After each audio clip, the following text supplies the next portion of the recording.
Hello. Okay, so I just finished recording Record Time and we were speaking about the rest of winter, and I felt like there was a little bit more to say about it. So, but I didn't want that that message to be too long. So I'm starting this other one in case you are wanting more. Here it is. So we were talking about the rest of winter, right? Take the rest of winter with you for the rest of winter. And I feel really strongly about this topic because I have been in a space of wanting and needing rest, and it has been heartbreaking and very frustrating to not have that room, that space that is naturally there with this season, not be presented to me. And so it's inspired some fire and some anger about it, some frustration of when we're in this season that is so clearly, it's so obvious if you look outside, depending on where you live, that this is a time to be quiet and still and to rest. Why is it that the world is speeding up at this time? It doesn't make any sense. And again, that sentence, and I spoke to this a little bit in Record Time, it's take the rest of winter with you for the rest of winter. It is something that we have to take because it's not being given to us. And this idea of rest, right? Some people, there's so many different ways to think about rest, and I'm going to offer this perspective, and it may or may not resonate with you. And if it doesn't, that is fine. I'm in no way trying to convince you to see this in this specific way. This is just one way to look at it. Some people might experience or think of rest as a luxury, and they might express that in the way they be and in the way they speak about rest, right? Oh, I can't do that. Oh, it must be nice to be able to take time off. I wish I could do that, etc. And when I'm talking about rest, I'm not necessarily talking about taking a month off or taking 3 months off or taking even a day off, because we do live in a society. We live inside this culture. And so we kind of have to keep going, right? And there's needs that we have to fulfill, right? There's stuff we have to do to keep going and to sustain our lives and our well-being. So when I'm talking about rest, I'm not necessarily talking about taking lengthy amounts of time off. It's more like embracing, intentionally coming into a spirit of rest, right? And that could look a lot of different ways. And in fact, it must look a lot of different ways because all of our lives have different demands. So embracing the spirit of rest in a way that really suits you, in a way that can actually sustainably work with your lifestyle, is critical. So it's necessary for you to think about this in your own context in a way that works for you. And that might look very different from how it looks for other people. And it might look very different from how you wish it were, right? Because taking a lot of time off sounds lovely, and I'm sure many of us wish we could do that. But the reality is, for many people, that's not available right now. So, right, so this like spirit of rest, this is something that I feel very passionately about because, right, it's like, so yeah, as I was saying, I got a little bit off of my track, my train of thought. Some people think of rest as a luxury. Some people think of rest as a right? It's your right to take rest. And I am contemplating rest as not a luxury and not even a right. I'm thinking about exploring rest as deeper than your right. It is your nature, right? It is it is your nature to need and to take and to want rest. And if you think about actual nature, right, which you are intrinsically and undeniably a part of, if you look at nature, there are 4 equal seasons, depending on where you live, but in theory, right, when we think of the seasons in general, right, there are 4 equal seasons, and one of the seasons is winter, and winter is the season of rest, of hibernation, of dormantness, and of death. And that season, if nature didn't have that season, right, depending on which kind of ecosystem and environment you're in, but I'm talking about the northern hemisphere, and I'm talking about an ecosystem that is used to having 4 seasons.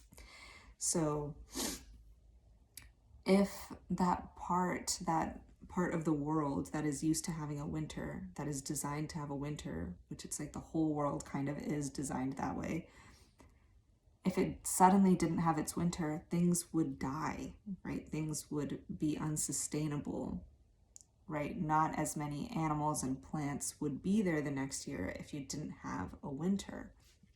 It's a vital part of nature's process. And without it, the whole balance of nature is disrupted. And so nature, every year, no matter how busy the world gets, nature takes its winter.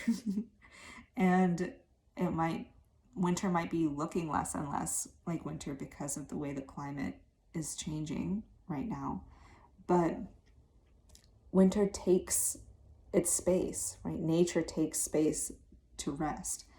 And I think that our beings, our human beings, right, our bodies, our minds, our spirits are deeply in tune with the way that nature is wired, or the way that nature functions, right, the rhythms of nature.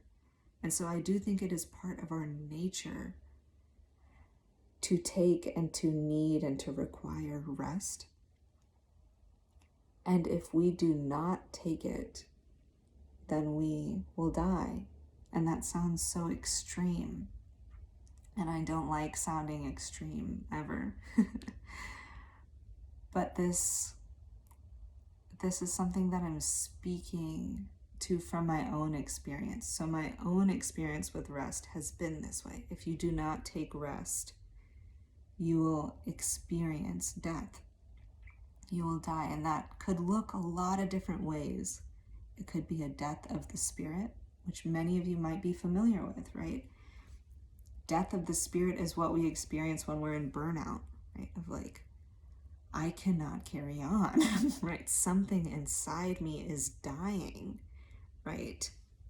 It's that feeling like, sure, I guess everything's fine on the outside. I could keep going in theory, but it is sucking my soul out every day to keep going like this, to persist in this way.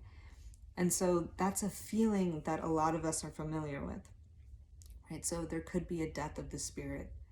There could be a death or a decay, a demise of the mind, right? A mental dissolution where it's like your mental faculties are eroding a little bit, right? And it's like your mind is still there, it's still functioning, but it is not healthy, right? It's not feeling as rested and like, I don't know, not at its like peak performance, not at its optimal levels when you're experiencing like a death of the mind, right? Of the mental faculties. And that could look like all kinds of things. It could look like increased anxiety. It could look like sadness and depression. It could look like hyper tension, hyper awareness. So, right, it could cause your mind to go up, like be like hyperactive in an anxious space, or it can cause it to kind of shut down and be in a more quiet, depressed kind of state.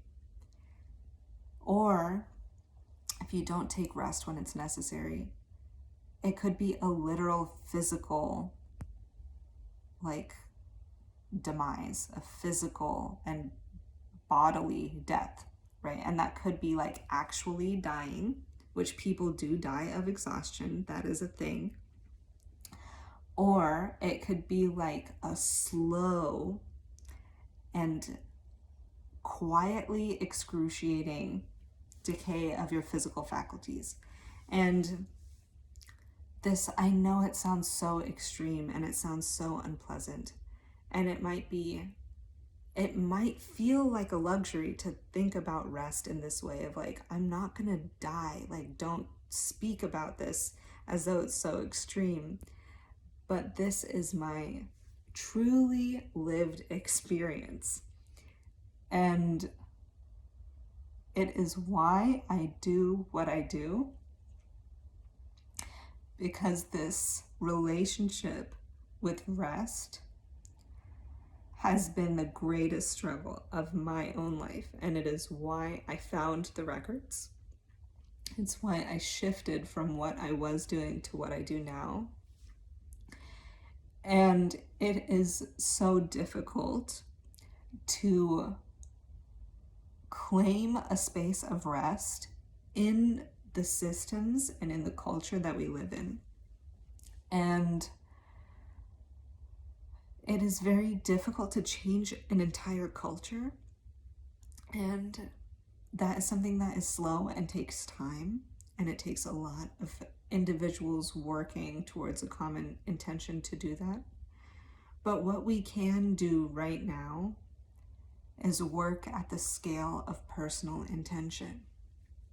Holding an intention of rest, holding our nature, right, our natural need to rest at certain times as a sacred part, right, as an honorable part of ourselves, to not deny it. That is something that we can do right now at an individual scale. And this is something I still struggle with profoundly. I am not good at taking rest when I need to. And I think that's why this is so important to me, because this is one of the biggest lessons of my own lifetime, is learning how to claim rest when you need it. And it is very hard to do when the whole world around you is telling you not to do it. So to be in a state of rest, to first of all realize that that is a necessary, natural part of how you exist, is that rest of the spirit, rest of the mind, rest of the body is required, right? Without it, you will die. That is my point of view at this time, because that's what I experienced for many, many years in my past. I experienced all of those things, all three of those slow deaths, personally. And I was really lucky that I didn't actually cross the threshold of actually physically dying, but I got close many, many times. And so to be in this space of rest, to take the rest of winter with you for the rest of winter, to carry this need and this natural part of ourselves with us forward for the rest of this season, for the rest of the year, for the rest of our lives, to take this natural part of ourselves with us, to reclaim this part of selves that we may have rejected or cast aside, takes immense inner strength. It takes courage. And it takes a strong intention, right? The intention of honoring our own nature, no matter what the world around us is saying. And I'm not even necessarily saying burn down all the systems and start a new world, which it's sure, we could do that too. But it's more like acknowledging, right? Being deeply aware that the way our nature is, the way that nature operates, and the way our world operates are not in sync. They are at exact odds, especially at this time of the year. So, taking time to notice that is a profoundly honorable and revolutionary act, I think. It's like a personal revolution, a personal rebellion. It's a personal reclaiming to acknowledge, to admit that I am tired and I need rest. Even though we're so applauded and encouraged and praised to overexert ourselves, our entire culture is organized around overexertion and productivity. And this is just an invitation to explore the possibility that you don't have to live that way if you don't want to. And if you are feeling that I really cannot rest, I can't take any time off, I can't do this, I want to, but I can't, I invite you to think again, to really look at your day. Do you have 30 seconds? Do you have 5 minutes where you can just sit and do nothing? And if you really, really don't have any time at all, which I would question,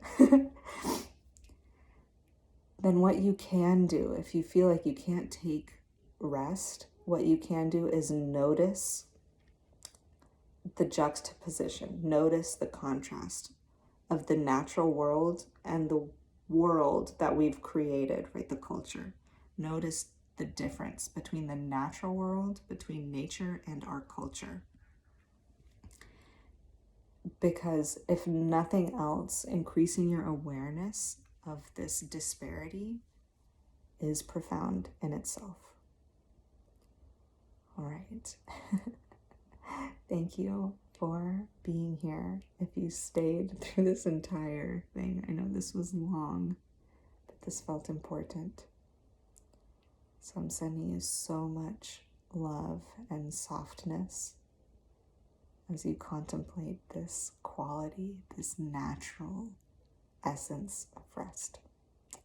I'll see you next time.